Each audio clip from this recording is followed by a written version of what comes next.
Hello, dear students. Good morning. I hope you must be enjoying my videos. और हमने अब तक आपको नाउन की परिभाषा, पांचों काइंड्स और 14 रूल्स हमने आपको पढ़ाए हैं और हम समझते हैं कि आपको अच्छा लग रहा होगा। आप ज़्यादा से ज़्यादा इसको समझें और एक काम बेटे आप लोग काफ़ी लेके ज़रूर बैठा करें, क्योंकि हम जो देते हैं बहुत प्रैक्टिकली इम्पॉर्टेंट चीज़ें हैं और उनका बड़ा महत्व है आपके लिखने पढ़ने में। तो इसी उद्देश्य से मैं आपको सलाह देता हूँ, आप मेरे बच्चे के समान हैं, तो मैं चाहता हूँ कि आप उसको लिखें, क्योंकि जो आपको हम रूल्स दे रहे हैं वो that is meant for the sake of practice as well as that should have a practical importance in your life. मतलब ये है कि प्रैक्टिकल तब होगा जब उसको लिखने में पढ़ने में आप उसको प्रयोग में लेंगे, और इसीलिए हम आपको बार बार जोर दे रहे हैं कि कॉपी आपके सामने रहनी चाहिए, जो रूल्स दे उसको आप लिखें और तैयार करें। अच्छा, सबसे बड़ी बात यह है कि ये प्रैक्टिस से ही आता है। अभी तो फंडामेंटल पढ़ा रहे हैं, and once we start rules on grammar, on translation, then you will get practical information of all this. सबका ये प्रैक्टिकल, इसका प्रैग्मेटिक इंपॉर्टेंस क्या है वो आपको जब हम आपको अनुवाद सिखाने लगेंगे, टेंस वगैरह बताएंगे तो होगा। लेकिन अभी फिलहाल फंडामेंटल में ही हम आपसे उम्मीद करते हैं कि आप इसको ज़्यादा से ज़्यादा आप इसको समझें, लिख के करें और हमारे वीडियोस को लाइक करें, शेयर करें, सब्सक्राइब करें, और ताकि हमारा मनोबल बढ़े। और दूसरी बात यह है कि आज हम आपको ये 15 रूल से वही सिंटेक्स ऑफ नाउन ही पढ़ा रहे हैं। 15 रूल आपको पढ़ाने चल रहे हैं। चलिए, certain nouns are made up of 2 और मोर रूल। बहुत इंपॉर्टेंट है बेटे ये रूल। कुछ संज्ञाएं 2 या 2 से अधिक शब्दों से बनी होती हैं, they are known as compound. उनको यौगिक संज्ञा कहते हैं। और ऐसी स्थिति में जब कोई हाइफन उनके बीच में मध्य में आ जाता है तो it suggest a singular entity. Entity माने सत्ता होता है, उससे इकाई सत्ता का बोध होता है, and takes a singular verb, और एक वचन क्रिया लेता है। ये बात हमने आपको हिंदी में भी समझा दिया है। कुछ संज्ञाएं 2 या अधिक शब्दों से बने होते हैं, वे यौगिक संज्ञाएं होती हैं। जब उनके मध्य में हाइफन आ जाए तो वह इकाई सत्ता का बोध कराता है, एक वचन क्रिया लेता है। देखिए, दोनों भेद जानिए। हाइफन लगने पर, हाइफन न लगने पर। हाइफन नहीं लगेगा तो बहुवचन सत्ता का बोध कराएगा, हाइफन लग जाएगा तो वो इकाई सत्ता का बोध कराएगा। जैसे मुकदमे में लोग जज लोग बैठते हैं, 3 जज पीठ, 3 जजों नहीं, 3 जज पीठ, 5 जज पीठ। तो उसी प्रकार से एग्जाम्पल हमने आपको दिया है, ए 2 आवर जर्नी इज बोरिंग। 2 घंटे की यात्रा, घंटों नहीं, 2 घंटे की यात्रा बोरिंग होती है, उकताने वाली होती है। देखिए, बोरिंग तो आम आदमी सभी जानता है। सही शब्द टीडियस है, TEDIOUS। कितना बढ़िया जांबाज वर्ड है बोरिंग। बोरिंग का इसका जो सिनोनिम है वो टीडियस।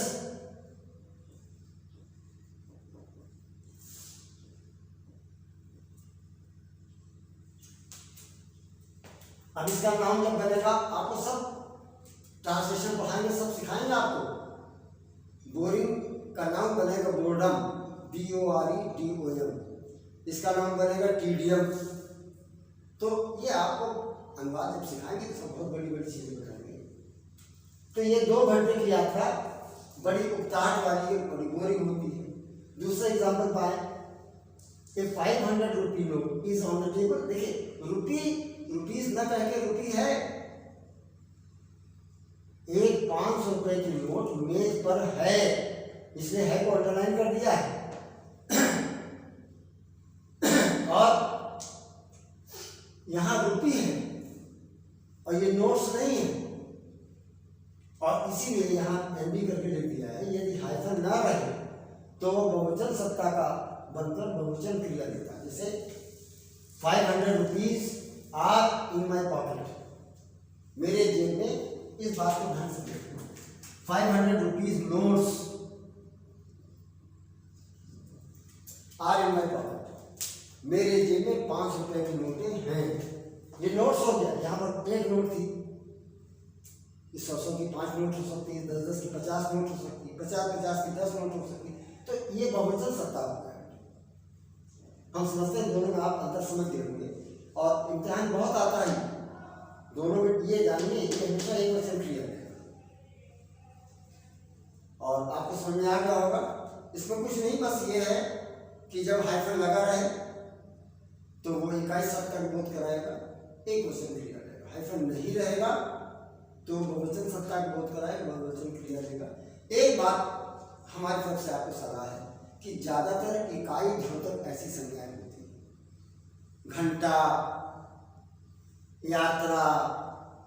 अब लोगों की जैसे मीटिंग है, 10 सदस्यों की मीटिंग है, it is a 10 member board, 10 सदस्यीय परिषद, सदस्यों की नहीं, 10 सदस्यीय, इसलिए 10 मेंबर बोर्ड, मेंबर्स में, और बोर्ड के पहले हाइफन लग जाएगा, और हाइफन हटा नहीं कि मेंबर्स हुआ नहीं।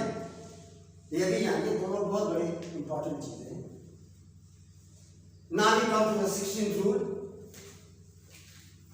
देखिए 16th रूल में in certain cases where the noun has s to the end, जब किसी संज्ञा में यस लगा हो और उस संज्ञा से that is indicative of any disease, any malady, किसी रोग का, रोग की द्योतक हो वह संज्ञा और उसमें अंत में यस आया हो, तो यस होने से बहुवचन नहीं मान लिया जाएगा, वो इकाई सत्ता का ही बोध कराएगा, एक वचन क्रिया। अब ये यही 3 वर्ड हैं, मीजल्स, मम्स, रिकेट्स। अब रिकेट्स ये बच्चों को, इसको सूखा रोग कहते हैं, मिठा रोग कहते हैं। अब ये मीजल्स खसरा है, मम्स गले का रोग है, तो हमेशा एक वचन क्रिया लगेगा, इसमें बहुवचन क्रिया नहीं लगेगा। बहुत कॉमन सी वर्ड है, इसमें कोई खास बात नहीं है, और हम I hope that you must follow this thing. अब देखिए 17वां, हमने आपसे कहा ना कि आपको समझ में आ रहा है, तो I hope you follow, you are following नहीं कहा, ये सब टेंस में आपको पढ़ाएंगे, ये सब आपको टेंस बताएंगे कि हिंदी बोलते हैं तो रहा रहे रही बोलते हैं, और जब अंग्रेजी बोलते हैं तो वो I follow, do you follow, और हिंदी क्या कहते हैं, क्या आपको समझ में आ रहा है। लेकिन English we say do you follow, do you understand, are you following नहीं कहते। तमाम वीडियोस मैंने देखा कि आर यू फॉलोइंग, ये कौन सी अंग्रेजी। चलिए 7वां जो है बहुत ही महत्वपूर्ण है।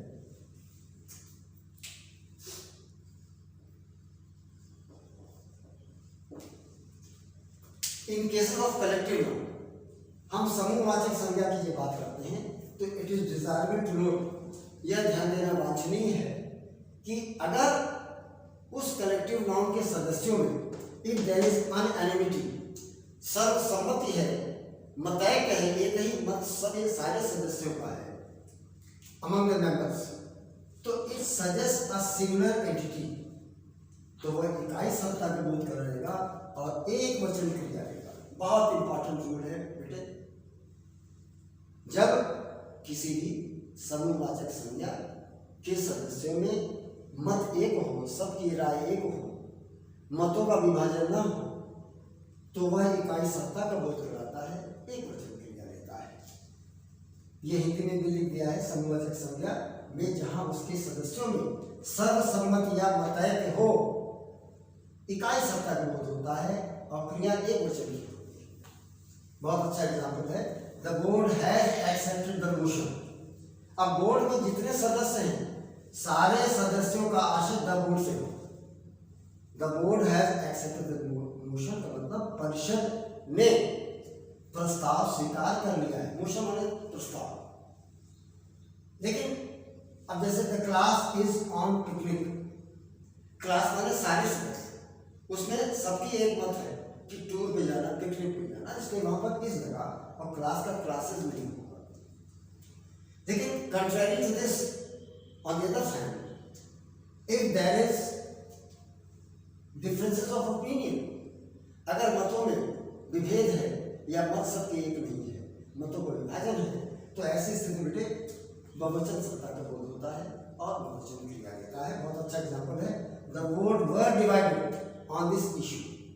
इस समस्या पर, इस बात पर परिषद के सदस्य विभाजित थे, अर्थात उन्हें मत नहीं था। यह समझते हैं आपको सत्रवा बहुत इंपॉर्टेंट ढंग से तैयार करना चाहिए, क्योंकि ये it has got practical and pragmatic importance. इसका आपको व्यवहारिक बड़ा महत्व है और जीवन में इसके बहुत प्रयोग आते हैं। अखबार वगैरह में, द हिंदू वगैरह में अक्सर आते हैं, तो इस बात को आपको जानकारी होनी चाहिए। आई hope you must follow this thing कि अगर कलेक्टिव नाउन है तो उसके सदस्यों में if there is unanimity, there is no distinction of opinion, then in that case that denotes a singular entity and takes a singular form. On the contrary, if there are differences of opinion, if they are divided on any issue, on any matter, then that denotes a plural entity and takes a plural. Now, 18th. In cases where a noun has many qualities or epithets before it, it is desirable to use the before the first one only. The remaining ones do not take any article. जहाँ किसी भी संज्ञा के पूर्व कई विशेषताएं उस व्यक्ति या वस्तु की आई हो, तो सारी विशेषताओं को कॉमा से जोड़ के लिखते हैं, परंतु द का प्रयोग पहली वाली विशेषता में ही लगता है, बाद वाली में कोई आर्टिकल नहीं लगता। ये प्रैक्टिकली आपको काम देगा, जानना चाहिए। किसी आदमी, किसी वस्तु या किसी स्थान में दो या दो से अधिक विशेषताएं हैं तो आर्टिकल लेता है, लेकिन वह आर्टिकल से पहले वाले में ही लगता है। जैसे कहा the brave, courageous and strong commander has brave the. देखिए इसमें ब्रेव दो आया है, ये ब्रेव एडजेक्टिव है और ये ब्रेव वर्ब है। ब्रेव बहादुर, साहसी और मजबूत सेना नायक ने परेशानियों को सामना किया है, तो ब्रेव एज ए वर्ब है, इसके माने सामना करना। सामना करने की और अंग्रेजी है एनकाउंटर, फेस, ब्रेव, मतलब ये सामना करने के सिनोनिम्स हैं। आपको और आगे जब टेंशन पढ़ा देंगे तो अनुवाद में आपको ये सब सिखाएंगे। तो ये बात आपको समझ में आ, you must followed this thing कि जहाँ किसी भी संज्ञा के पूर्व संबंधित सत्ता के कई विशेषण साथ में दिए हों तो हम उन सारे सत्ता के विशेषणों को लिखते हैं, लेकिन पहले वाली के पहले द का प्रयोग अवश्य करते हैं और बाद वाले जितने हैं उन सबको कॉमा से जोड़ देते हैं। जैसे अलेक्जेंडर के कई गुण हैं, सिकंदर के कई गुण थे, तो सारे गुणों को उल्लेख करेंगे, लेकिन पहले वाले के पूर्व द लगेगा, बाकी सबको वैसे लिखेंगे। Now we come to the 19th one. ये कॉमन सी बात है, जब किसी संज्ञा के पहले मेनी शब्द आया हो तो बहुवचन सत्ता it indicates a plural form, the plurality of that entity and takes a plural verb. कहने का तात्पर्य है जब किसी भी संज्ञा के पहले मेनी शब्द आ जाए, many boys, many books, many days, many people, तो all these nouns they are of the plural form, तो उससे प्लूरलिटी आती है और क्रिया भी बहुवचन की लेता है। जैसे मेनी बॉयज हैव पास्ड, बहुत से लड़के पास हो गए हैं, बहुत से लोग आए हैं, many people have come, many guests have come. लेकिन इसका भी एक एक्सेप्शन है, अगर मेनी के बाद ए आया हो, then it is something very important. If the noun has many a before it, यह खूब कंपटीशन में आता है। हम आपको बहुत पहले बताएं कि कॉम्पिटिटिव ज्ञान आपको हम सभी कराएंगे, इसलिए अगर किसी नाउन के पहले many a आया हो तो that indicates a singular entity and takes a singular verb. जैसे many a soldier has died, अब many a आ गया तो यहाँ एक वचन क्रिया, many a chapter has puzzled us, यहाँ एक वचन क्रिया।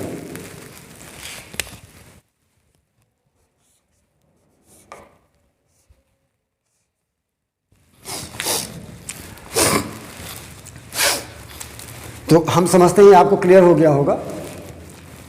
अब देखिए 20वीं वाली बात देखें, ये आपको क्लियर हो गया होगा। मैनी आया तो मैनी के बाद तुरंत बहुवचन सत्ता की बात दिमाग में बैठ जाएगी और बहुवचन क्रिया लगाएंगे। लेकिन ऑन द कंट्ररी, अगर मैनी के बाद ए आ जाए तब वो नाउन का उल्लेख आया हो, तो ऐसी स्थिति में हम इकाई सत्ता को समझेंगे, एक वचन क्रिया लगाएंगे। Many a man, many a soldier, many a chapter, many a day, उसके बाद जो भी क्रिया आएगी वो क्रिया एक वचन की होगी। हम समझते हैं आपको क्लियर हो गया होगा। Now we come to 20th one. अब when a noun has a number of before it, अगर किसी संज्ञा के पहले ए नंबर ऑफ आ जाए तो that is itself indicative of the plurality और the multiplicity of that entity. उस सत्ता की बहुलता या बहुतायत का भाव व्यक्त करता है और बहुवचन क्रिया लेता है। A number of chapters have been deleted, a number of boys have failed. तो ये कहने का मतलब, अगर नाउन के पहले ए नंबर ऑफ शब्द आया है तो वह संज्ञा बहुलता का द्योतक होगी, बहुवचन की सूचक होगी और क्रिया बहुवचन की लेगा। अब जैसे कि number of boys have come with complaints, बहुत से लड़के, ए नंबर ऑफ माने बहुत से लड़के शिकायत लेकर आए हैं। A number of chapters are missing, बहुत से चैप्टर गायब हैं। तो बहुत से चैप्टर्स, अध्याय बहुवचन। ए नंबर ऑफ बॉयज, बहुत से लड़के। तो ये एक सामान्य सी बात है कि हम जब किसी भी संज्ञा के पहले ए नंबर ऑफ लगाएंगे तो वो बहुतायत की भाव व्यक्त कर रहेगा और इसी आशय से वो बहुवचन क्रिया लेता है। लेकिन वी हैव टू वेरी, हमको सचेत रहना है।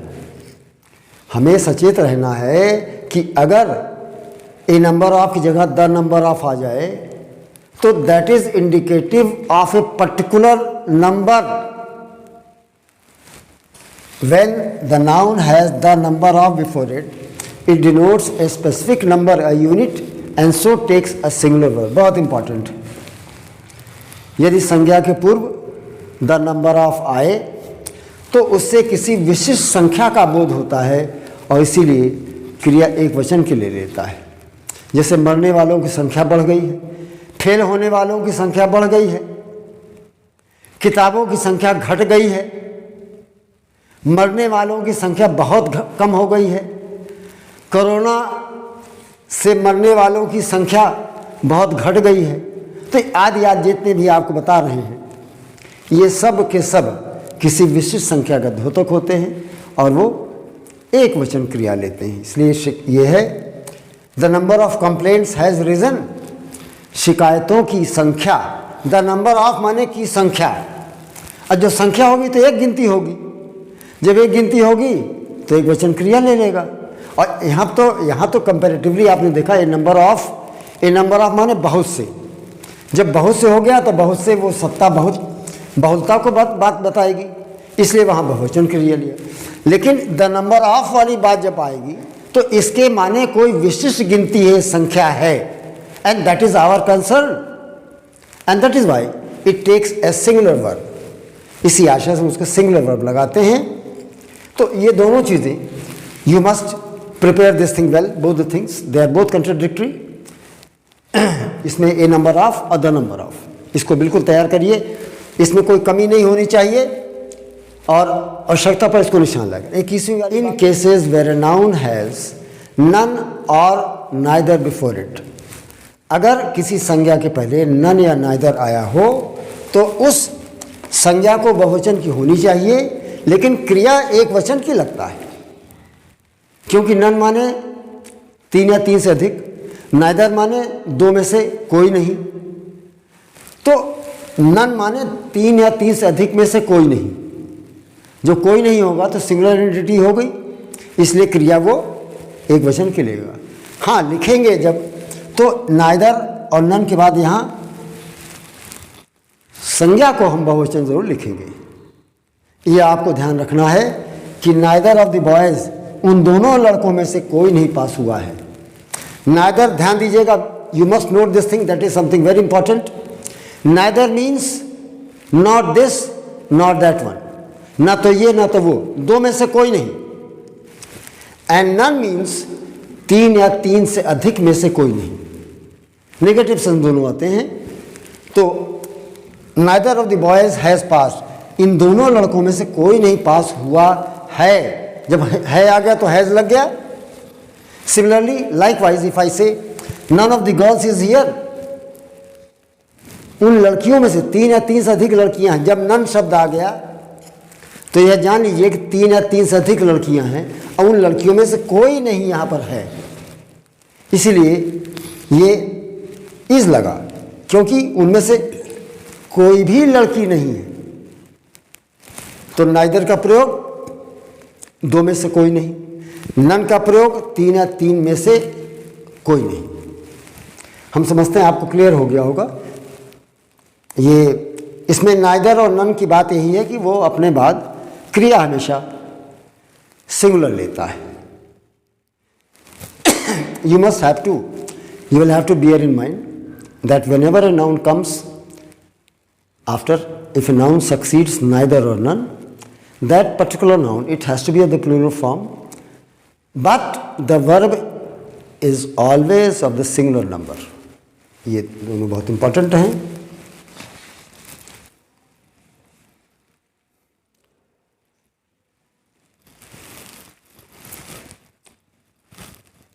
In cases where there is sense of accommodation in any place, bus, train, plane, etc.,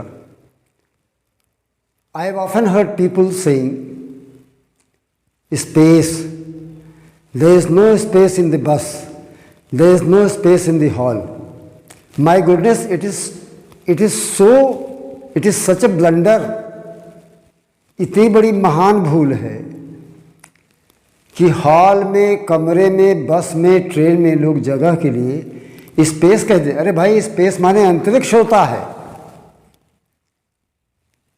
तो ये व्यवहारिक ज्ञान में we ought to know this thing and you have to realise it कि जब हम किसी भी बस, ट्रेन आदि में जगह की बात करें, हमको रूम शब्द प्रयोग करना चाहिए। रूम माने कमरा तो होता ही है, लेकिन रूम माने जगह भी होता है, एकोमोडेशन भी होता है। तो आपने देखा कितनी महत्वपूर्ण बात है और इसका कितना गलत प्रचार प्रसार चल रहा है। लोग स्पेस कहते हैं, अच्छे पढ़े लिखे लोग इसको स्पेस कह देते हैं, जबकि गलत है। तो in cases where there is sense of accommodation in any place, bus, train, it is desirable to use room. Room प्रयोग करना वांछनीय होता है, नॉट स्पेस, जैसा कि अक्सर लोग बोलते हैं। अब जैसे कहा there is no room in the bus, ये सही है, लेकिन अगर कहेंगे there is no space in the bus, ये गलत है, क्योंकि स्पेस माने अंतरिक्ष। तो you see the contradiction, space is somewhat else and room means accommodation. तो हम जो इसमें इस्तेमाल करते हैं वो एकोमोडेशन की बात करते हैं। जब एकोमोडेशन की बात करेंगे इसलिए वहाँ पर हम रूम की बात करेंगे, स्पेस नहीं कहेंगे। ये बात आपको समझ में आई होगी बेटे आप लोग। You must have realise this thing. Now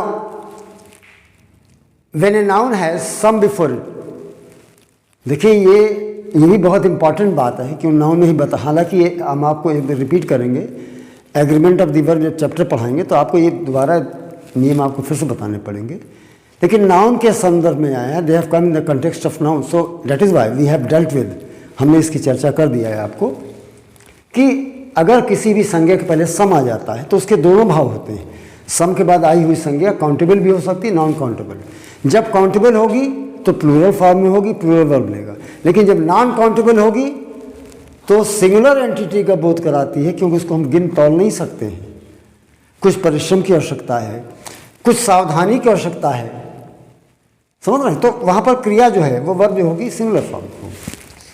अब जैसे ये कहा कि when a noun has some before it, it suggest countable entity and a non countable both the things and as such, ऐसी स्थिति में आप बता चुके हैं, एंड के बाद जब कॉमा लगे, एज सच के बाद कॉमा, याद कर लिए बहुत विद्वानों की भाषा है, एंड के बाद कॉमा, एज सच के बाद कॉमा की मतलब ही होता है और ऐसी स्थिति में। देखिए कितनी रिफाइंड इंग्लिश है। और ऐसी स्थिति में काउंटेबल नाउन वह गिनने योग्य संज्ञा अपने अंत में यस लेती है और क्रिया भी प्लूरल की लेती है। यदि नाउन के पूर्व सम आया हो तो दोनों स्थिति काउंटेबल नाउन की और नॉन काउंटेबल दोनों की होती है। काउंटेबल नाउन होगा तो some books are not available, कुछ पुस्तकें उपलब्ध नहीं है। अब सम के बाद बुक्स आया तो यस लगा हुआ है, जब यस लगा है तो यहाँ क्रिया बहुवचन की। Some boys are not serious, some boys have failed, तो सम के बाद बॉयज आया, जब सम आएगा अगर गिनने योग्य संज्ञा है तो automatically that has to be of the plural form. Contrary to this, इसके विपरीत अगर नॉन काउंटेबल है, अगर संज्ञा को गिन नहीं सकते हैं तो वो हमेशा इकाई स्वरूप में लिखी जाएगी, सिंगुलर फॉर्म लिखी जाएगी और सिंगुलर वर्ब लेगी। जो गिनने योग्य नहीं है वे नॉन काउंटेबल हैं, एक वचन की होती हैं, क्रिया भी एक वचन लेते हैं। जैसे सम वेरीनेस या कॉशन इज नीडेड, देखिए कितनी बढ़िया इंग्लिश है। वेरीनेस, कॉशन सभी जानते हैं, आपको वेरीनेस जानना चाहिए। अब ये वियरीनेस नहीं है, ये नाउन है। देखिए बेटे, ये थकान है और हम आपको जो बता रहे हैं वो ये थकान है और ये जो है सतर्कता।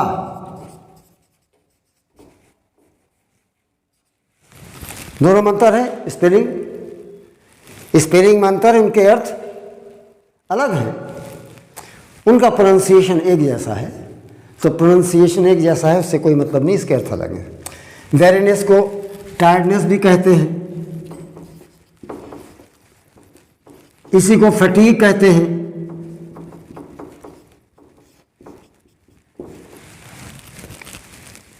इसी को फटीग कहते हैं, टायर्डनेस कहते हैं, वेरीनेस कहते हैं, एग्जॉशन कहते हैं। देखिए कितना बढ़िया याद आया, एग्जॉशन सब थकान है। और इसके विपरीत WA अगर आ जाएगा तो दैट मीन्स सतर्कता, इसी को कॉशन कहते हैं। ये दोनों एक है, इसके माने सतर्कता। देखिए इसी तरह आपको वर्ड्स तैयार करने हैं। हम आपको जब टेंस पढ़ा लेंगे तो आपको हम जब सिखाएंगे ट्रांसलेशन तो सारे सिनोनिम्स देंगे और आपका I shall provide you with a very rich fund of vocabulary and that is something very important for your practical life. अब इसके बाद एक नियम और आपको बता देना है। The 24th one, when two singular nouns that are joined by and denote a plural entity, take a plural verb. जब दो एक वचन संज्ञाएं आपस में एंड से जुड़ती हैं तो सत्ता की बहुलता का बोध कराते हैं, बहुवचन क्रिया लेते हैं। The boy and the girl are, the book and the copy are, have, were, जैसा टेंस होगा उसके हिसाब से क्रिया लग जाएगी। लेकिन ये जानना जरूरी है कि दोनों जब एक वचन संज्ञा आपस में एंड से जुड़ती हैं तब वो बहुवचन सत्ता का बोध करा देती हैं और बहुवचन क्रिया लेती हैं। अब जैसे कि husband and wife are at the gate, तो हस्बैंड और वाइफ सत्ता अलग है लेकिन उनका भाव क्या है कि दोनों पति पत्नी है नहीं, इसलिए बहुवचन क्रिया लिया। तो boy and the girl are absent, लड़का और लड़की दोनों अनुपस्थित हैं के लिए ही आर आया है। Similarly if I say the book and the copy are in my bag, किताब और कॉपी मेरे झोले में हैं, दो चीज़ें हैं इसलिए आर लगा। अब लेकिन इसका जो अपवाद है, when both the entities they denote a single idea, a single thought, they are suggestive of a singular entity and take a singular verb. जब दोनों संज्ञाओं से एक ही भाव, एक ही विचार की अभिव्यक्ति हो तो वह इकाई सत्ता का बोध कराता है, एक वचन क्रिया लेता है। It is something very important my dear students, इसको तैयार कर लीजिए कि जब दोनों संज्ञाएं आपस में एंड से जुड़ी हुई हैं और उनसे एक ही विचार, एक ही भाव, एक ही सत्ता का, अर्थात एक दूसरे के चाहे पूरक ही हो, तो हम वहाँ पर उसको इकाई सत्ता का स्वरूप मानते हैं और एक वचन क्रिया लेते हैं। जैसे आपने कहा द हॉर्स एंड कार्ट, अब घोड़ा और गाड़ी, बिना गाड़ी के घोड़ा बेकार है, बिना घोड़ा के गाड़ी बेकार है, तो इसे horse and cart is at the door. Bread and butter is wholesome food, पाव रोटी और मक्खन संपूर्ण आहार है। होलसम माने संपूर्ण, full, having all the ingredients, all the nutrients, and that is why we say कि bread and butter is a wholesome food, संपूर्ण आहार है। अब ये देखिए, ये आपने देखा absent, that is English word, it is adjective, इसका नाउन बनेगा, एब्सेंस हो जाएगा। लैटिन वर्ड इन एब्सेंशिया,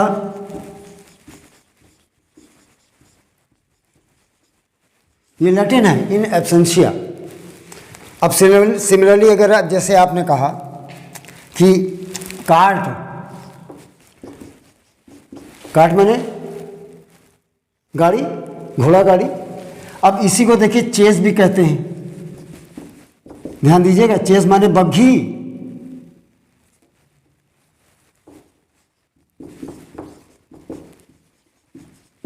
अब ये दे आर बोथ नाउन्स, लेकिन अगर हमने लिखा CHASE, ये वर्ब हो गया, इसके मैंने खदेड़ना, दौड़ाना। स्पेलिंग आई लग गया, ये भी चेज है, it is also pronounced as chase, but it is used as a verb. I chase the dog, मैंने खदेड़ा, भगाया। और CHAIS, that is a noun. अब इसी रूप में अब एब्सेंट आपने कहा, तो ये in absentia means want of, scarcity of, paucity of, dearth of। अब ये shortage of, lack of, want of, तो ये अभाव बताता है, शॉर्टेज ऑफ, लैक ऑफ का अभाव। ये भी जितनी सांसारिक चीज़ें होती हैं, पानी का अभाव है, there is lack of water, अनाज का अभाव है, there is shortage of grain. लेकिन वांट ऑफ, ध्यान दीजिएगा, वांट ऑफ लगता है हमारी परिश्रम का अभाव, हमारे परिश्रम में कमी, हमारी ईमानदारी में कमी, हमारे प्यार में कमी, हमारी निष्ठा में कमी। Want of, there is want of labour in you, आप में परिश्रम का अभाव है। देखिए बहुत अच्छी इंग्लिश है बेटा, तैयार कीजिएगा। इसको सब लोग बोलते हैं shortage of, lack of. Want of कहाँ लगता है? जो हम में, आप में जो कमी है उनके अभाव के लिए वांट ऑफ लगाएंगे। अब जैसे there is want of labour in you,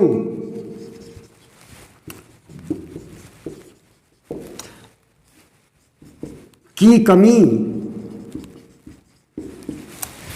परिश्रम की कमी है आप में। कितनी बढ़िया इंग्लिश है। यहाँ शॉर्टेज नहीं लगेगा, यहाँ लैक ऑफ नहीं लगेगा, यहाँ वांट ऑफ लगेगा। अब सिमिलरली अगर हमने कहा कोई चीज़ एकदम कम हो गई है, जैसे पानी इतनी किल्लत हो गई है मोहल्ले में या गांव में, तो स्कैसिटी ऑफ वाटर वहाँ लगेगा। पॉसिटी ऑफ टाइम, हमारे पास समय की कमी है, आई हैव पॉसिटी ऑफ टाइम। बहुत अच्छी इंग्लिश है बेटा, आई हैव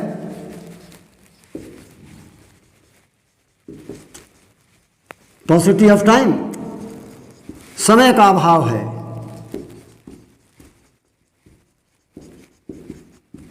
देखिए कितना बढ़िया है। लोग शॉर्टेज ऑफ कहते हैं, गलत है। डेप्थ ऑफ, क्या बात है, हमारे नैतिक मूल्यों की कमी हो जाए, depth of moral values, ethical values, then we use depth of. Similarly इस ढंग से बेटे आपको हम टेंस के बाद आपको वर्ड्स की कलाकारी हम दिखाएंगे, लेकिन अभी आप पढ़ी fundamentals. By the way I must remind you that we have almost finished noun. हमने नाउन लगभग ख़त्म कर दिया है। हमने नाउन की परिभाषा आपको बताई। Noun it is the name that is given to any person or place or thing having defined existence, boy, book, cat आदि जो भी। इसकी काइंड्स हमने आपको बताई। Common noun, what is a common noun? It is the name that is ascribed to any person, place or thing having such common qualities that are commonly found in all other members of the same class. अपने ही जाति के अन्य वर्ग के सदस्यों के समान एक तरह के समान गुण धारण करने वाले किसी भी व्यक्ति, वस्तु आदि को जो नाम देते हैं, जो प्रदत्त करते हैं, हम उसको कॉमन नाउन कहेंगे। Proper noun, it is the name that is, you see that is a nomenclature. आपको अच्छा याद है नॉमेनक्लेचर, नामकरण। आपने फिजिक्स वगैरह, केमिस्ट्री वगैरह पढ़ा होगा। नॉमेनक्लेचर, देखिए ये नोमेन जो वर्ड है, ये नाउन का लैटिन वर्ड है नोमेन, इसी से नोमेनक्लेचर बना हुआ है। तो नामकरण, तो हम प्रॉपर नाउन की जब बात करते हैं, it is the name that is ascribed or endowed to any person, any particular person, place or thing having at least one quality that is of distinctive nature, that is of discriminatory nature as compared with other members of the same class। अपने ही जाति वर्ग के अन्य सदस्यों की तुलना करने पर कम से कम एक अंतर करने वाला, विभेदकारी गुण धारण करने वाला किसी भी व्यक्ति, वस्तु आदि को जो नाम प्रदत्त करते हैं, उस विशिष्ट नाम को ही हम प्रॉपर नाउन कहते हैं। मैं समझता हूँ you must have followed it, आपको समझ में आ गया होगा। इसमें जैसे लखनऊ कह दिया, तो लखनऊ आपके गांव का भी नाम हो सकता है। कानपुर कह दिया, कानपुर किसी गांव का भी नाम हो सकता है, लेकिन लैटिट्यूड उसकी that is somewhat different as compared to the city, as compared to the some other place that you are mentioned over there. और अब आप कॉमन नाउन, प्रॉपर नाउन हो गया। कलेक्टिव नाउन देखिए, when we consider things collectively or in a group, so the name that is ascribed to it, the name that is ascribed to it when considered as a whole or in a collection, that is known as collective noun। हमने आपको 20 examples दिए थे, तमाम आपने videos देखे होंगे। इस ढंग से nobody has must have given you such a rich collection of collective nouns examples that I have illustrated in the class। आपको पर्टिकुलरली ने मैंने आदमियों की भीड़ 12-13 प्रकार की बताई, और सारे कंपटीशंस में आपको आएंगे। आपसे रिक्वेस्ट करता हूं कि हमेशा आप उसको रखिए, अपने आप तैयार रखिए। कलेक्टिव नाउन के बाद हमने आपको मटेरियल नाउन बताया, और आजकल मटेरियल नाउन में आप देख रहे हैं कि ईंट भी है, सरिया भी है, सीमेंट भी है, इन जैसे बिल्डिंग मटेरियल बनती है, ये सब के सब कलेक्टिव नाउन में उसके मटेरियल नाउन में आ गए हैं। पहले गोल्ड, सिल्वर, कॉपर लोग कहते थे, लेकिन अब ये सब भी आए, क्योंकि इनसे हमारी इमारतें बनती हैं, बिल्डिंग्स बनती हैं। अब देखिए abstract noun. Abstract noun that is the name that is given to any latent state or condition of any person, place or thing that cannot be, it is so latent, it is so inherent in that entity, it cannot be separated therefrom by any means whatsoever। किसी भी सूरत में उस सत्ता से उस गुण को जो अंतर्निहित है, जो छुपा है, वो हटाया नहीं जा सकता, अलग नहीं किया जा सकता। That is inseparable, that is insegregable. देखिए कितना बढ़िया वर्ड है। सेपरेट सारी दुनिया जानती है, सेपरेट दुनिया जानती है, लेकिन सेग्रीगेट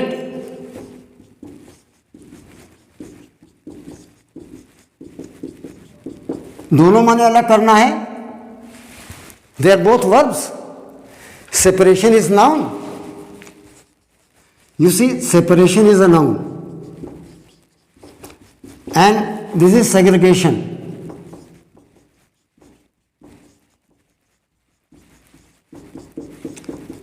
इसके माने पृथकीकरण है, पृथक्करण है, ये भी पृथक्करण है, अलगाव है।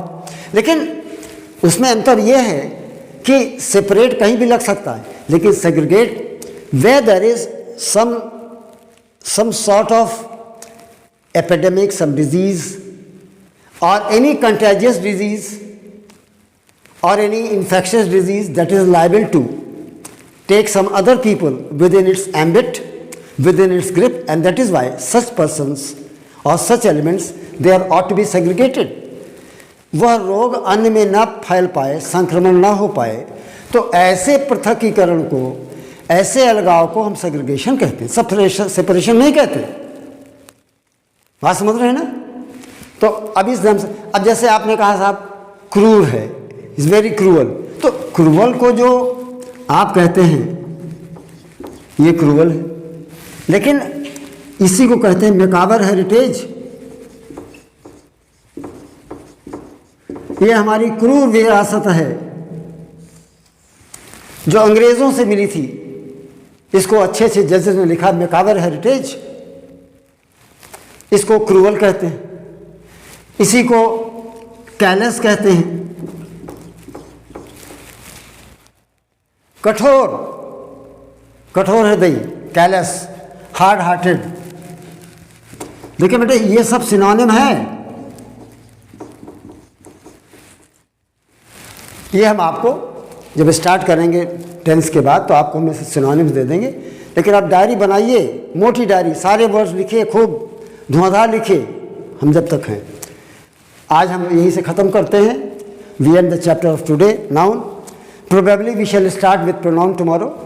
और देखिए अगर होगा तो आपको हम थोड़ा सा सिंगुलर प्लूरल बनाने के तरीके भी सिखा सकते हैं। होगा तो पढ़ा देंगे आपको सिंगुलर प्लूरल, बस एक दिन का चैप्टर है, उसके बाद प्रोनाउन पढ़ाएंगे। तो कल I hope that you must have understood, you must have followed my rules, हम आपको पढ़ाए हैं। और आपसे बेटे बार बार आई रिटरेट दिस थिंग। देखिए रिटरेट मैंने कहा, रिपीट नहीं, रिटरेट मीन्स बात की पुनरावृत्ति, ध्यान दीजिएगा। रिटरेशन मीन्स बात की पुनरावृत्ति, कथन की पुनरावृत्ति।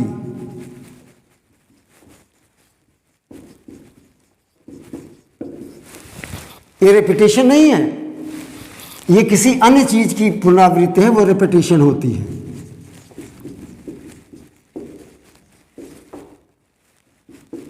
लेकिन ये कथन की पुनरावृत्ति है, दैट इज रिटरेशन। इसका वर्ब रिटरेट होगा, रिटरेट, दोहराना, बात दोहराना, ये वर्ब हो गया। और ये रिपीट तो आप जानते ही हैं, ये दोहराना। तो सारे वर्ड्स हैं, आपको मिलेंगे। आज हम आपको यही ख़त्म करते हैं। कल हम समझते हैं आपको अच्छे लगे होंगे और हमारे वीडियोस को खूब ज़्यादा से ज़्यादा लाइक करें, शेयर करें, सब्सक्राइब करें। जो आपको कमियां नज़र आएँ, जो आपको दिक्कतें हों, वो आप हमको कमेंट्स में बताएंगे, and I shall address your grievances. और सर्वोच्च क्लासेस के माध्यम से मैं आपका ज्ञान प्रदान कर रहा हूँ। इसमें आप जुड़ें ज़्यादा से ज़्यादा और लोगों को खूब लाइक करें, शेयर करें, सब्सक्राइब करें। सर्वोच्च क्लासेस को शिखर तक ले जाएं। Take it to the zenith of success, take it to the height of success, the apex of success. My good wishes, my blessings, my आशीर्वाद। Thank you.